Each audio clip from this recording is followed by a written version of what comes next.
Bonjour à tous et bienvenue sur la chaîne. Alors aujourd'hui, je vais vous parler de l'habitation de la souris domestique. Donc là, je prépare le terrarium de mon petit mâle qui s'appelle Simcha, que j'ai adopté à l'association Une Seconde Vie. Donc je lui ai acheté un terrarium spécialement pour lui parce qu'avant il était en bean cage qui faisait 4000 cm², donc en extérieur sur le haut du bac. Donc pour moi c'était quand même un peu limite. Donc je lui ai acheté ce terrarium qui fait 90 par 45 cm, donc un peu plus de 4000. Franchement, depuis qu'il est dedans, je lui ai mis pas mal d'accessoires. Vous allez pouvoir le voir quand je vais aménager le terrarium là, pendant la vidéo. Il est super bien. Je le trouve vraiment mieux que dans la même cage. Et encore, il était bien quand même, hein, mais c'est vraiment personnellement. Je trouvais que l'interaction n'était pas idéale, même si j'avais fait une ouverture sur le devant. Bon, bref, voilà. Donc, je le trouve super. Donc, j'ai aménagé. Alors, pour la litière, c'est de l'Anibed. C'est du CP10, si je ne me trompe pas. C'est une litière vraiment que je recommande énormément, surtout pour les souris, parce qu'elle est sans poussière. Elle est, bon, sans poussière, il y en a toujours un tout petit peu, mais vraiment, c'est la moins poussiéreuse des litières que j'ai pu avoir entre les mains. Elle tient beaucoup les galeries, elle est vraiment légère. C'est des copeaux de peuplier, donc ce n'est pas des copeaux de résineux. Donc voilà, ça sent. Il n'y a pas une forte odeur. Franchement, elle est parfaite. J'ai rien à redire. Donc il y a 20 cm de litière, voire plus à certains endroits. Vous allez voir dans la vidéo, j'en rajoute. Pourquoi 20 cm? Parce que j'estime que c'est vraiment le minimum pour les souris. On a tendance à oublier qu'elles sont aussi fouisseuses, même si elles sont grimpeuses. Donc pour moi, c'est vraiment un aspect important pour leur habitat parce qu'elles creusent, elles font de très belles galeries, elles sont vraiment actives, ça a une occupation vraiment très saine. Donc je mets vraiment l'accent là-dessus. Pour l'habitat, sinon, pour la taille, je recommande 4000 cm², le minimum. Parce que les souris, on a peut-être un petit peu aussi tendance à sous-estimer, mais elles sont vraiment actives. Moi qui ai une expérience un peu plus poussée chez les hamsters, je me rends compte que on est bien loin de ce qu'on demande pour les hamsters, et pourtant les souris sont vraiment plus actives qu'eux. On peut les entendre la nuit. Bon, c'est dans ma chambre, donc je les entends. Les souris sont actives un petit peu par intermittence et elles ne manquent vraiment pas d'énergie, aussi bien pour grimper que pour creuser, que pour chercher l'alimentation, pour faire de la roue. Donc j'ai adapté avec pas mal de branches pour la hauteur. On verra à la fin de la vidéo, j'ai rajouté aussi des dodos en tissu. Donc il faudra bien faire attention quand vous avez des tissus, donc que ce soit vraiment du coton, du polaire. Le polaire c'est vraiment ce qu'il y a de mieux, mais après pour l'été c'est pas l'idéal. Mais le coton, vaut mieux prendre du coton écologique. Il y a des marques maintenant qui en vendent vraiment très souvent. Donc moi je l'ai fait moi-même, sinon j'en ai acheté aussi quelques-uns qui me plaisaient vraiment beaucoup. Il y a donc des branches de noisetier, une branche de bouleau. Il y a un pied de vigne et une racine dont j'ai oublié le nom. Bien sûr, la plupart, j'ai mis du vernis, donc écologique. Sinon, pour mettre du norme jouet aussi, parce que le bois, c'est vrai que ça s'infiltre. L'urine s'infiltre vraiment facilement dans le bois. Après, ça devient une horreur pour les laver.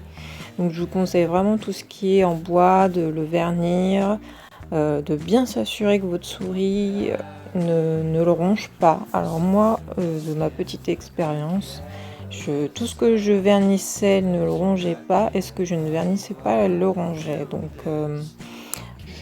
pour l'instant, je m'inquiète pas trop pour ça. Après, c'est comme tout, il faut toujours faire attention que ce ne soit pas rongé, donc ingéré, voilà. Sinon, sous la litière, j'ai mis des tunnels de liège. La roue, je l'ai laissée spécialement sale, on va dire, avec son odeur. D'ailleurs, j'ai rien lavé, hein, tous les accessoires. Il y en a que j'ai rajouté en plus parce que j'ai un peu plus de place. Mais sinon, j'ai laissé les accessoires avec son odeur. Donc là, je suis en train de rajouter le foin. C'est le foin qui vient des 3 petits pompons. Donc c'est une petite boutique qui fait des friandises maison, qui fait des dodos maison aussi, et du foin que j'ai trouvé vraiment bien parce que les brins sont pas coupés trop courts. Il est vert, il reste bien vert, bien frais.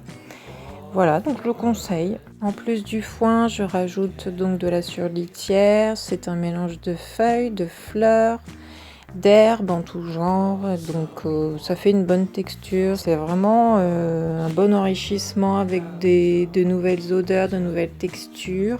Je fais souvent des petits coins avec des petits thèmes, des mélanges. Donc là, c'est de la surlitière de chez Boupy. J'achète aussi la surlitière chez Optimal. Je crois que là, le bleuet, c'est du Optimal.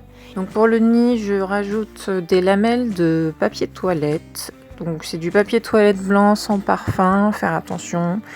Parce que souvent les parfums qui sont rajoutés, bon, c'est du parfum chimique, ça fait une odeur chimique, donc pas intéressante du tout, c'est des molécules en plus.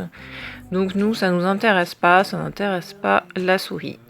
J'ai mis donc la petite gamelle d'eau, je ne donne pas de biberon pour la simple et bonne raison que je préfère la gamelle d'eau pour la courbure du dos, qui est quand même une courbure plus simple, plus normale, plus adaptée. Et pour l'alimentation, là j'éparpille un mélange adapté pour les souris, qui est le mélange Nacture de chez Optimal. Pour moi, c'est vrai que l'alimentation c'est très important, donc je voulais vraiment un mélange avec de bons taux. Je sais que je fais confiance à cette marque, en tout cas, vraiment elle est super.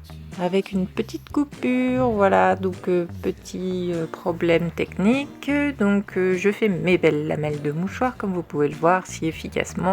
Je finis l'enrichissement avec des petits morceaux de bois, je crois que c'est du poirier, voilà. C'est des petites brindilles de poirier. Et je rajoute le bouquet final, bien sûr les petits épis. Alors les épis, il faut faire attention. Si on a vraiment une souris qui est du genre à s'attaquer aux épis, du genre gourmande, là il faut y aller vraiment mollo. Moi, Simcha, c'est pas un gros gourmand, donc pour ça je ne m'inquiète pas. Je lui en ai mis plusieurs, comme ça le varie un petit peu ses petites gourmandises. Et voilà la cage finie, donc je vais tout refermer. Du coup, je vais terminer cette vidéo avec le petit Simcha qui découvre son environnement. Voilà. Et bien, je vous laisse ici. Bon visionnage avec mon petit loulou.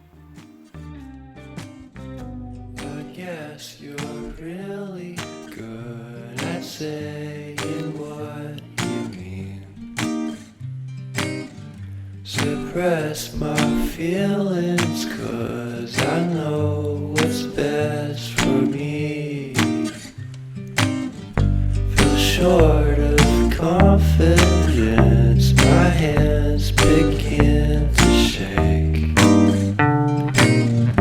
I thought I knew you, but I barely knew your name.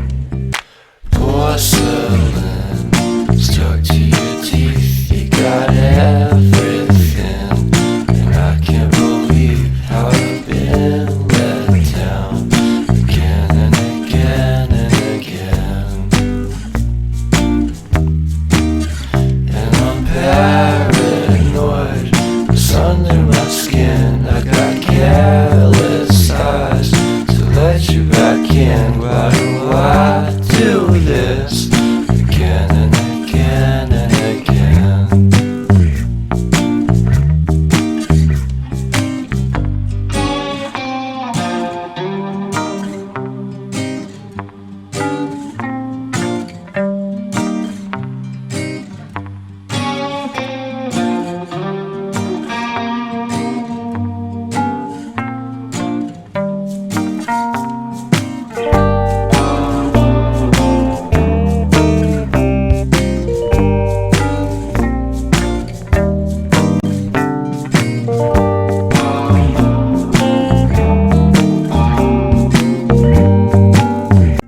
Et voilà, comme prévu, les dodos mis en place qui devaient sécher après le lavage.